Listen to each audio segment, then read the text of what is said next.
कलाकार की लाइफ इतनी आसान नहीं होती, बहुत कुछ सुनना पड़ता है, बहुत कुछ सहना पड़ता है, लोगों के ताने, समाज के ताने, घर के ताने। तो हम यही सबसे कहना चाहते हैं, हाथ जोड़ के मेरी प्रार्थना है आप सभी से कि आप किसी को अच्छा नहीं कह सकते, तो किसी को बुरा भी मत बोलिए।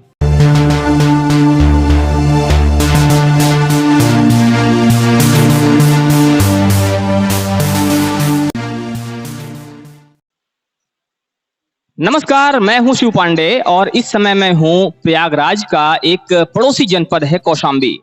कौशाम्बी का एक छोटा सा कस्बा है सरायकिल और मैं इस समय उस कस्बे में हूं। इस कस्बे में कुछ हमारे साथ युवा हैं और इन युवाओं की खास बात यह है कि इन्होंने कभी अभिनय का एक भी सूत्र नहीं पढ़ा, अभिनय की एक भी बात नहीं सीखी, लेकिन उसके बावजूद अभिनय का जो हुनर इन्होंने सीखा है वो अपने आप में काबिले तारीफ है। लेकिन इनके अंदर ये गुण कहाँ से आया और इसकी जरूरत क्यों पड़ी, ये अभिनय के क्षेत्र में कैसे आए, इन सब मुद्दों पर बात करेंगे आज इनसे।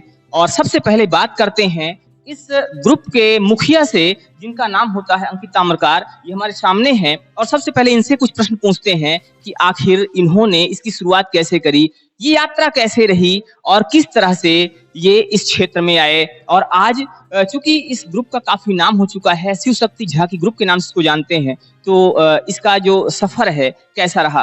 अंकित जी नमस्कार। नमस्कार, राधे राधे। अंकित जी, आपका एक ग्रुप है शिव शक्ति झांकी ग्रुप, आप इसके माध्यम से झांकी करते हैं। अगर ये कहा जाए कि भगवान श्री कृष्ण का, सुदामा का और बहुत सारे जो अन्य देवी देवता हैं उनका आप अभिनय करते हैं, इस अभिनय के पीछे की वजह क्या है? पीछे की वजह ये है कि हम समाज को संदेश देना चाहते हैं कि हम अपने धर्म के लिए कार्य करना चाहते हैं, कि लोग जाने कि हमारे भगवान किस तरह से हर नेक काम किया करते थे। वही नेक काम अभिनय के द्वारा हम दिखाना चाहते हैं। तो आप अभिनय के द्वारा नेक काम दिखाना चाहते हैं, भगवान जो काम किया करते थे वो आप दिखाना चाहते हैं। अच्छा, एक बात बताइए, आप में से जितने भी लोग हैं इन्होंने कभी अभिनय की कोई भी कला नहीं सीखी, किसी स्कूल में पढ़ाई नहीं की, फिर अभिनय का ये गुण आया कहाँ से? ये भोलेनाथ की कृपा है, क्योंकि हम लोग कहीं भी कोई क्लास नहीं लिए, न कहीं सीखे। अंदर से उत्सुकता थी कि समाज के लिए कुछ दिखाया जाए, समाज के लिए कुछ किया जाए, इसलिए हम लोगों ने कुछ मेहनत किया और मेहनत के बाद आज शिव शक्ति झांकी ग्रुप चारों तरफ नाम है। एक बात और है, आपने ग्रुप बनाया, आपके ग्रुप को काफी सारी कोशिश करनी पड़ी, बहुत मेहनत करनी पड़ी इस ग्रुप को आगे बढ़ाने के लिए, क्योंकि अभिनय एक ऐसी कला है जो लगातार परिश्रम से, लगातार अभ्यास से आती है। आप सभी ने अभ्यास किया होगा। अगर हम बात करें आपके संघर्षों की, इस ग्रुप को शुरू करने से लेकर अब तक का जो सफर रहा वो कैसा रहा, किन किन संघर्षों का सामना करना पड़ा?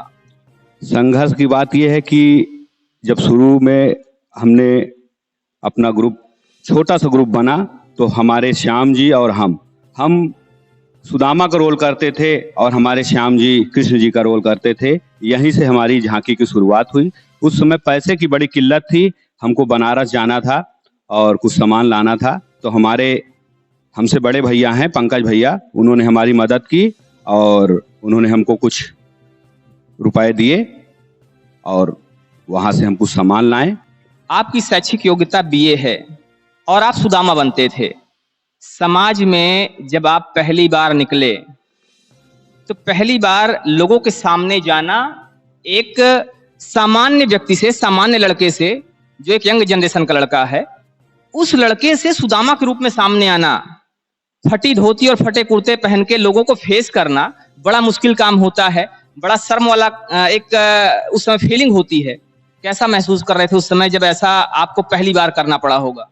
पहली बार जब हमने सुदामा का रोल किया तो बड़ा हिचकिचाहट थी कि समाज क्या कहेगा, और हमारे बड़े भैया हैं वो झांकी के खिलाफ थे। लेकिन धीरे धीरे जब हमारा ग्रुप आगे बढ़ा और जब नाम होने लगा ग्रुप का, क्योंकि हम पहले भी बता चुके हैं कि हमारा उद्देश्य है गरीबों की मदद करना, पूरे ग्रुप का उद्देश्य है, तो इसीलिए हम लोगों ने जी जान लगा के मेहनत किया और उसके बाद यही लगा और हिचकिचाहट दूर हुई और अच्छा काम करने में तो बहुत सी मुश्किलें आती है।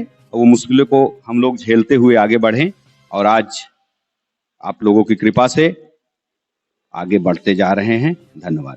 अच्छा, एक चीज है, बार बार एक बात आ रही है, हम गरीबों की सहायता करना चाहते हैं, गरीबों की सेवा करना चाह रहे हैं।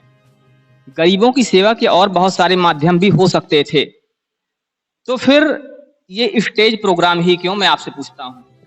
सभी को राधे राधे।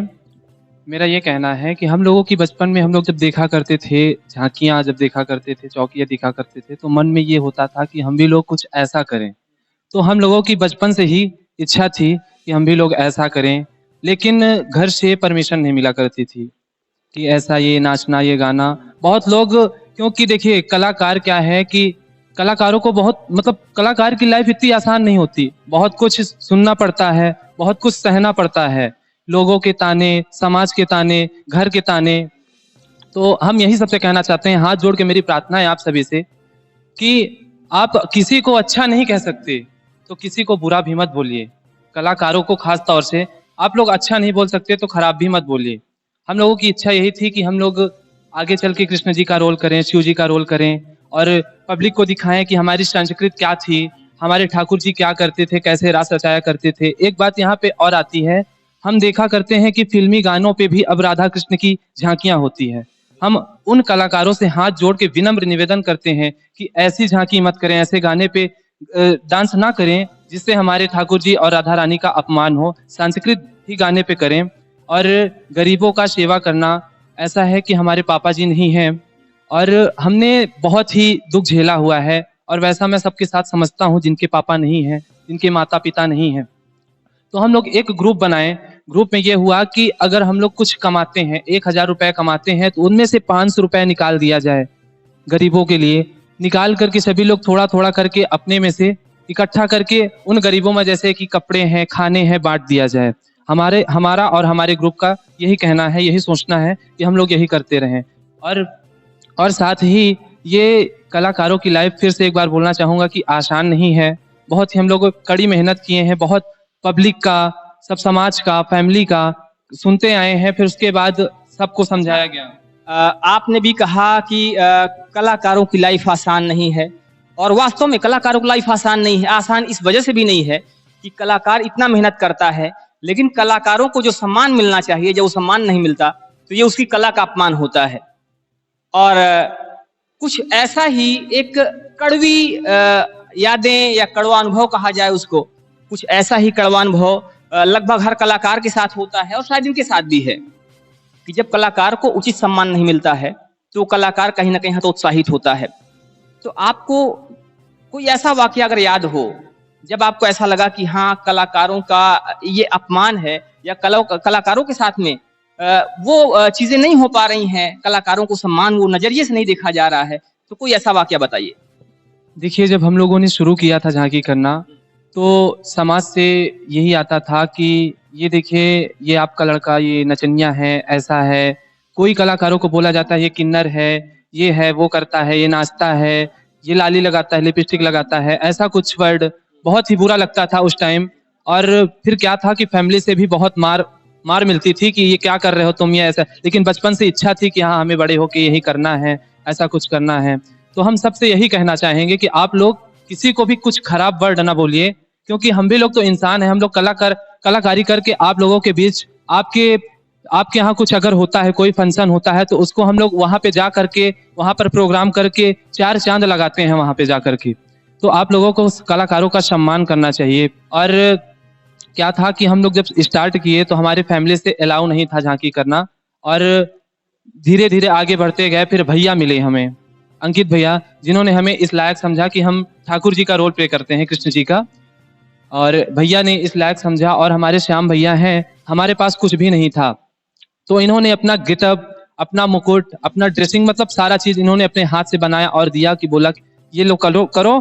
और हम, जैसे कि हमारे ऊपर बीत रही है कि मेरे पास कुछ नहीं था, मेरा भी मन करता था कि मैं भी कृष्ण बनूं, मैं भी शंकर जी बनूं। तो वैसे ही और कोई भी लड़का अगर आना चाह रहा है ग्रुप पे, तो उसका स्वागत एवं अभिनंदन। हम बात करते हैं कुछ और इस ग्रुप के मेंबर से, इस ग्रुप के और सदस्यों से, और नाम होता है इनका प्रांशु जी।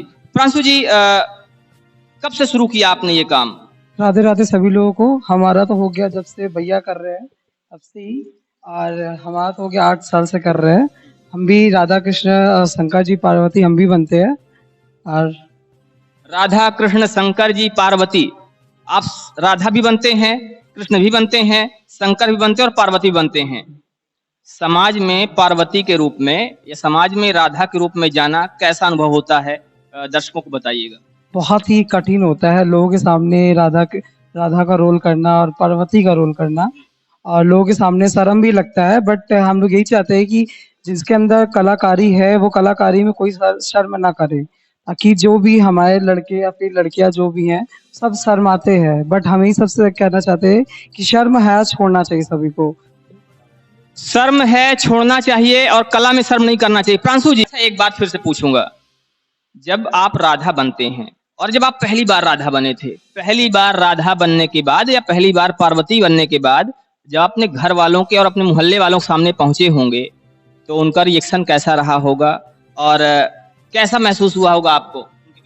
उनका रिएक्शन तो बहुत ही गंदा था, लेकिन यही चीज था कि इन लोगों ने गलत वर्ड भी बोले, गलत शब्द भी उन लोगों को बोला, लेकिन हमने सोचा कि एक कान सुनो एक कान से उड़ा दो, क्योंकि इन लोगों का कहना ही यही चीज है।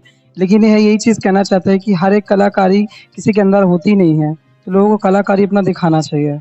तो कला हर किसी के अंदर नहीं होती है, और कला कहा जाए ये ईश्वर का दिया हुआ एक उपहार है जो सब व्यक्ति को हासिल नहीं होता है, हर व्यक्ति को प्राप्त नहीं होता है, और इसीलिए कला को लेकर हमें शर्म नहीं करनी चाहिए। हम एक बार फिर से आते हैं इस ग्रुप के मुखिया की तरफ और इनसे बात करते हैं। अभी आप बता रहे थे कि आप समाज के लिए सेवा करना चाहते, समाज के लिए कुछ करना चाहते हैं। अगर हम बात करें, आप जैसे बहुत सारे कलाकार समाज में हैं जो कि लगातार संघर्ष कर रहे हैं, उनको कोई प्लेटफॉर्म नहीं मिल रहा है, उनको कोई जगह नहीं मिल रही है और उनको कोई गाइड करने वाला नहीं मिल रहा है कि वो आगे बढ़ सकें। आप क्या कहना चाहेंगे उन कलाकारों के विषय में? अगर कोई व्यक्ति अपनी कला के माध्यम से आगे बढ़ना चाहता है तो आपको उसमें क्या सहयोग हो सकता है? अगर किसी के अंदर हुनर है राधा कृष्ण का, शंकर जी पार्वती जी का, हनुमान जी का, तो शिव शक्ति झांकी ग्रुप स्वागत एवं अभिनंदन करता है और उनको जोड़ना चाहता है। और उनसे अगर कुछ बनता नहीं है तो उनको सिखाया जाएगा और ग्रुप में उनका सम्मान है। जिनको अगर कुछ करना है शिव शक्ति झांकी ग्रुप के लिए तो वो ग्रुप से जुड़ सकते हैं। तो इनका कांटेक्ट नंबर आपको डिस्क्रिप्शन बॉक्स में मिल जाएगा, और साथ ही साथ मैं तो एक बार ये कहूंगा कि आप अपना कांटेक्ट नंबर लोगों को बता दीजिए, जिससे कि अगर कोई आदमी आपसे जुड़ना चाहे या तो आपकी झांकी करवाना चाहे या तो आपके साथ में जुड़कर अपने अभिनय को, अपनी कला को आगे बढ़ाना चाहे तो वो बढ़ा सके। अपना नंबर बता दीजिए। हमारा मोबाइल नंबर है 77 85 92 62 80, 77 85 92 62 80। तो ये था इनका मोबाइल नंबर। अगर कोई भी कलाकार जो कि अपनी कला को आगे बढ़ाना चाहता है, अपनी कला को लोगों के सामने लाना चाहता है, उसको निखारना चाहता है, वो चाहता है कि उसकी कला समय के साथ बेकार ना हो जाए, तो इनसे जुड़ सकता है। और उम्मीद करता हूँ, मेरी शुभकामनाएं हैं इनके संघर्षों के लिए, मेरी शुभकामनाएं हैं इनके सतत प्रयास के लिए। इनका जो प्रयास है ये ऐसे ही जारी रहे और ये लगातार आगे बढ़ते रहें, लगातार ये लोगों के बीच में ऐसे ही अच्छे संदेश प्रेषित करते रहें। इसी के साथ जय हिंद, जय भारत।